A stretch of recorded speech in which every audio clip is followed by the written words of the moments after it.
Today we are in Valley View, Ohio in the Cuyahoga Valley at the house of Stephen and Mehedable Frazee. This federal-style building, now owned by the National Park Service, once served as a family dwelling, an inn for wayward travelers, and even a jail. It's said to be haunted by several spirits, and there have been eyewitness accounts to attest to it. Today's story is a tale of two families, their attachment to the building, and the loved ones who have passed, yet still roam the property. So, if you're curious, let's take a walk through history.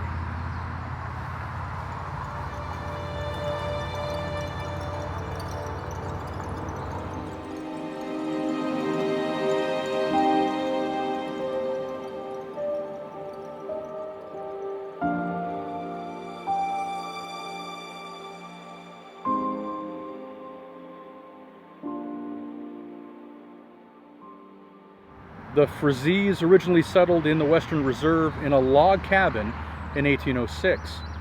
By 1820, a stagecoach route started passing by the cabin, and passengers began stopping at the house asking for food and a place to rest. The Frazees decided to capitalize on this new opportunity and offer food and lodging to those stagecoach passengers at a somewhat reasonable price. When plans for the Ohio Canal were drawn through their property, the Frazees decided to expand their new business and build an inn for future travelers. As construction began on the canal, the Frazees began firing bricks on the side of their new home, including a kitchen wing to serve as the inn. A loft was constructed above the wing to sleep as many as 14 travelers. We already discussed the life of the canal workers during our Eerie Tales from the Ohio Canal video. We'll leave a link to that video in the description below. Suffice to say, Ohio Canal laborers worked hard and played even harder. Downtime for canal workers often got rowdy and sometimes deadly. Because of this, a place was needed to serve as a jail for canal workers who committed the ultimate crime. So a makeshift jail cell was created in a section of the house, but it's unclear who would have run the jail and who would preside as judge over those who were imprisoned. It was around this time that a tale of a hanging in one of the trees surrounding the house began to surface. Could it be that justice was served on these grounds? And if so, what if that justice was doled out to an innocent man? Some current-day visitors have reported taking pictures on the property and then being stunned when they review the photos later. Supposedly, some photos have captured what appears to be a person hanging from a tree. Could this be a residual haunting captured electronically, or merely an optical illusion? Shortly after the canal opened in 1827, construction on the Frazee house and inn was complete. The inn would provide all the luxury and familiarity that travelers from the eastern part of the United States were accustomed to. The ornate hand-carved painted trim and the glass for the window panes, as well as the hardware for the doors brought in from New England, added that special federal styling that set the inn apart from most structures in the area. Conditions in the two-bedroom house portion of the building were very cramped. You had Stephen and Mehedable and their 7 children, including their 21-year-old son James and his future wife Miriam, who he brought down from the Michigan territory. Later that same year, James and Miriam welcomed their first son Henry. Then 3 years later, Lucinda Frazee married Eliphalet Wyatt, and they moved into the already overcrowded 2-bedroom home. Census records show that Stephen and Mehedable Frazee had 7 children. That is, except for the 1840 census, which lends an eerie twist to the story.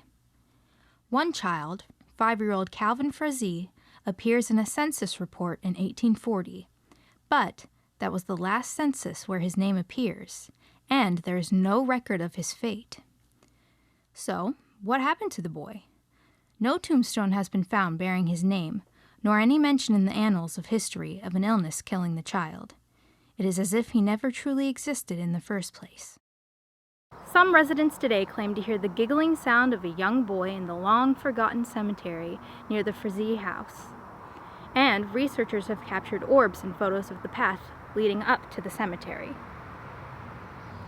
Might this be the spirit of young Calvin looking for a playmate in a long-forgotten cemetery? Or is it merely the sounds of local children playing on the church grounds below the cemetery, echoing up to the hallowed grounds? I'll let you decide that for yourself.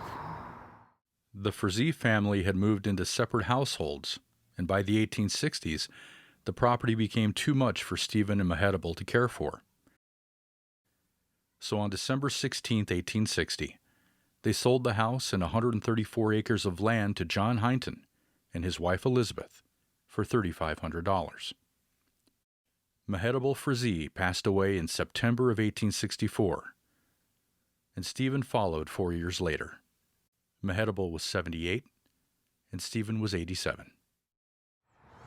John Heinton had come to America from Wicklow County, Ireland, around 1840. John was a man of education and culture. He and his brother Edward, who had come to America with him, were men of honor and commanded the respect of all who encountered them, either in business or social way.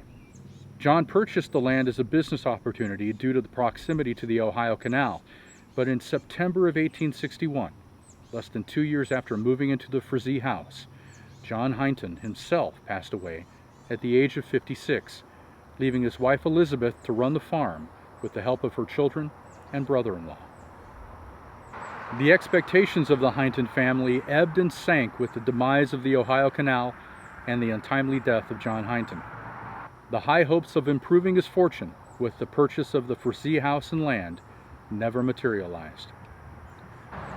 The house, like the canal, was bypassed and forgotten in the swift changes the 20th century brought to the land. Elizabeth lived here until her death on November 10, 1896.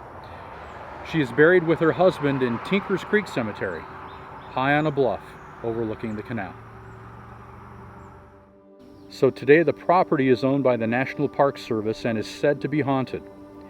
One worker who was part of a crew repairing the parking lot in the early morning hours had an eerie story to tell. As the crew stood in the early morning darkness at street level in the lot, the lights in the lower left room of the house suddenly turned on.